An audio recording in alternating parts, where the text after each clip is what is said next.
제8강입니다. 법률행위의 목적 중에서 타당성 얘기가 이어지겠습니다. 사회적으로 타당해야, 정당해야 유효이고 사회질서에 위반했을 때는 무효라는 건데, 판례는 다음과 같은 사례의 경우에는 반사회성이 없다, 즉 사회질서 위반 아니다 라는 거 잘 알아두시기 바라겠습니다. 그러니까 얼른 보면은 103조인 것 같지만 103조 아니다, 103조 무효 아니다, 이런 얘기입니다. 그러면 어떻게 될까?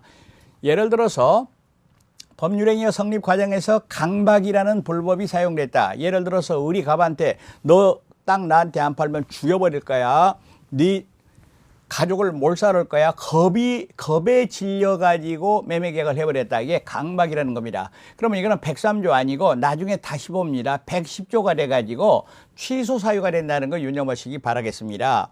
그리고 판례는 전통 사찰의 주지직을 임명하는데 주지하고 새로 주지될 사람이 그의 그 금품 거래를 했었습니다. 그랬는데 금품 거래가 있다는 것을 알면서도 신앙심을 바탕에 두지 않고 금품 거래로 이루어졌다는 거 알면서도 중앙종단에서 주지직 임명하는 것, 이것도 103조 해당 안 된다라고 얘기를 하고 있습니다. 그리고 지금 밑줄 친 것은 출제했던 내용입니다. 불법 비자금의 소극적인 은닉, 이것도 103조 위법 아니다. 이거는요, 정치 권력을 대단하게 쥔 사람이 불법적으로 비자금, 정치자금을 모금을 했습니다. 이거를 동생한테 맡겨놨습니다.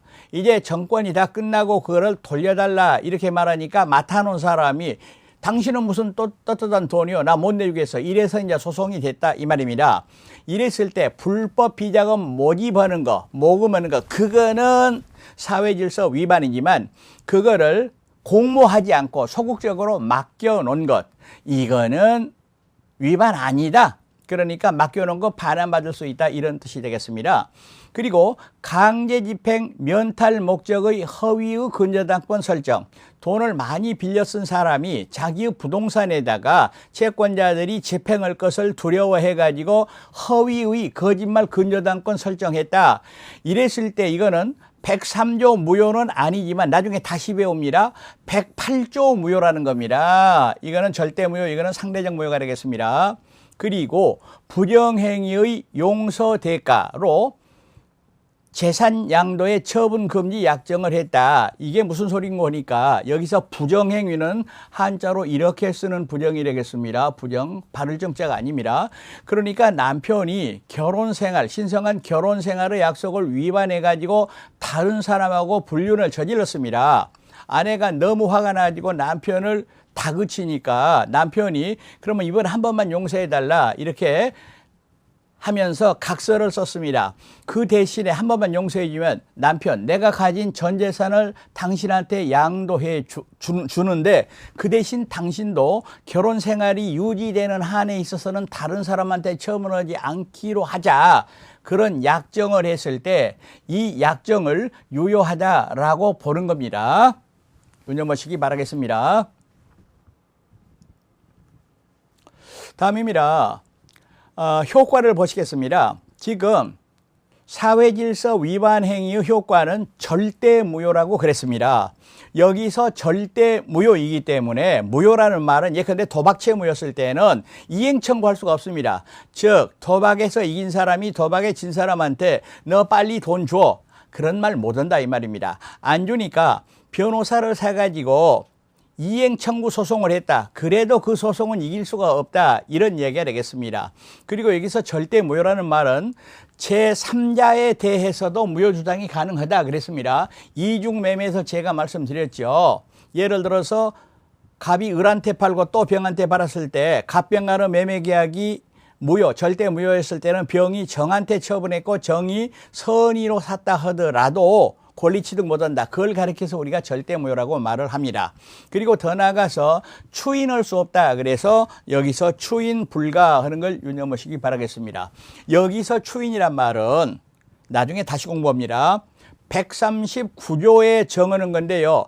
법률행위가 무효였는데도 불구하고 당사자 쌍방이 무효라는 것을 알고 무효지만은 그대로 이행하기로 하자 이렇게 합의했을 때는 그때부터 유효가 되는 겁니다. 예를 들어서 허위 표시로다가 거짓말로다가 땅을 사고 팔기로 했다. 이걸 허위 표시 108조 무효인데요.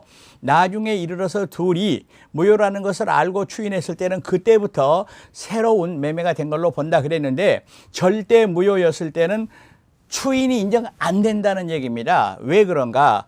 여기서 사회질서 위반은 객관적인 무효 사유입니다. 다시 말하면은 추인하더라도 그래도 사회질서 위반이라는 겁니다.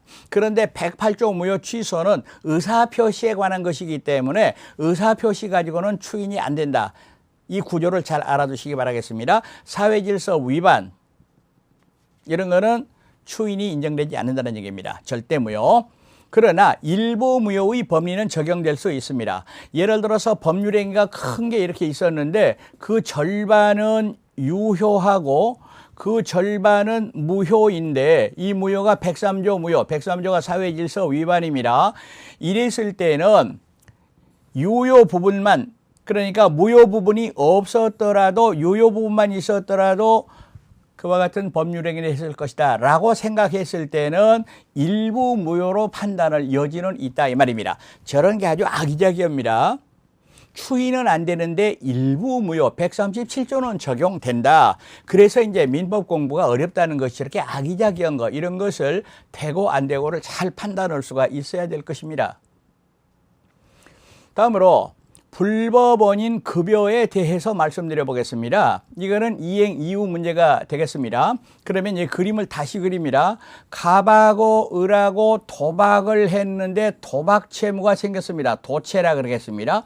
이 도채는 무효입니다. 따라서 우리 갑한테 달라고 해봤댔자 안 줘도 강제적으로 못 받습니다. 그러나 일단 변제해버리면 갚는다는 말을 변제라 그럽니다.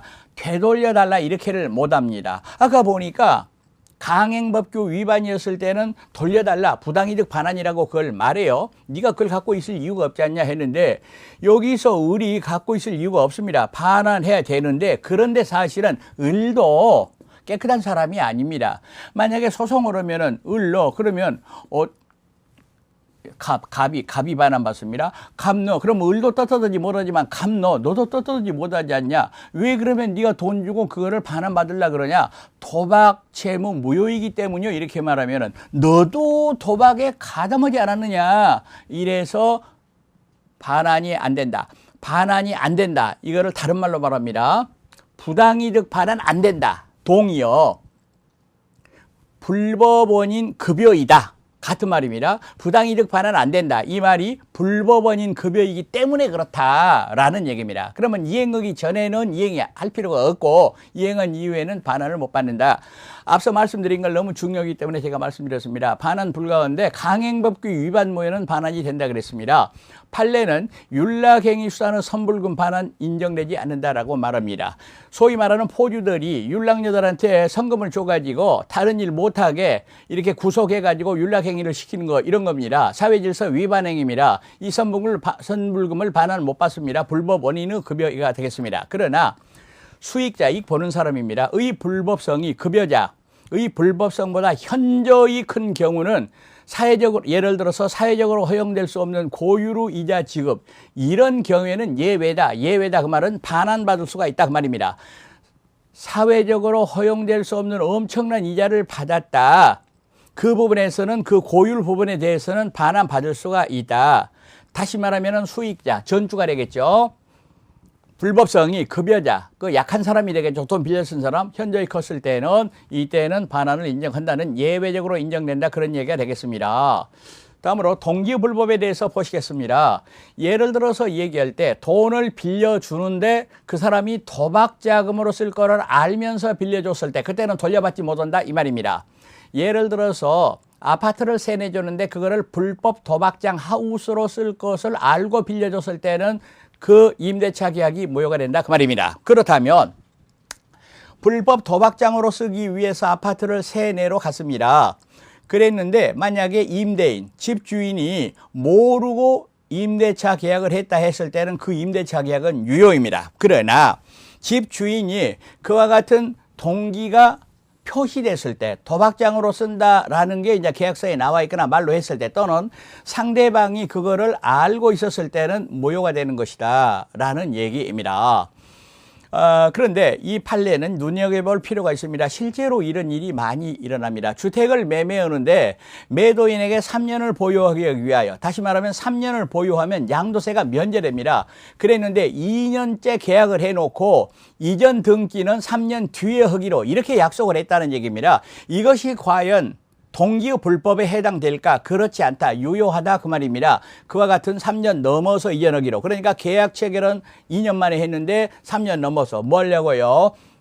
매도인에게 양도세를 회피할 기회를 주기 위하여입니다. 이런 경우에 103조 적용 안 한다. 사회질서 위반 아니다라는 얘기입니다. 그리고 조건이 불법이었을 때 포인트, 법률행위 전부가 다 무효라는 얘기입니다. 예를 들어서 말하면 청부 살인 같은 경우가 되겠습니다. 내가 지정하는 사람을 죽이면 내가 너한테 5억 원을 주마, 뭐 이런 경우입니다. 이때는 살인 부분, 조건 부분만 무효가 아니라 법률행위 전부 무효, 저 부분이 중요합니다. 핵심 포인트 한번 짚어보겠습니다. 불법, 사회질서 위반을 두 글자로 불법이라고 말해도 됩니다. 의 동기가 상대방에게 표시되거나 상대방이 알았을 때는 법률행위가 무효다. 그러면 표시되지도 않았고 상대방이 모르고 있었다라면 그때는 법률행위 효력에 영향이 없습니다. 즉 무효가 안 된다 이 말입니다. 여러분, 지금 법률행위가 유효하기 위한 목적의 조건, 확정 가능 적법 타당했는데 타당이 얘기가 길어졌습니다. 다음 강좌에서 불공정한 법률행위 말씀드리는데 이것도 타당성하고 관련되는 겁니다.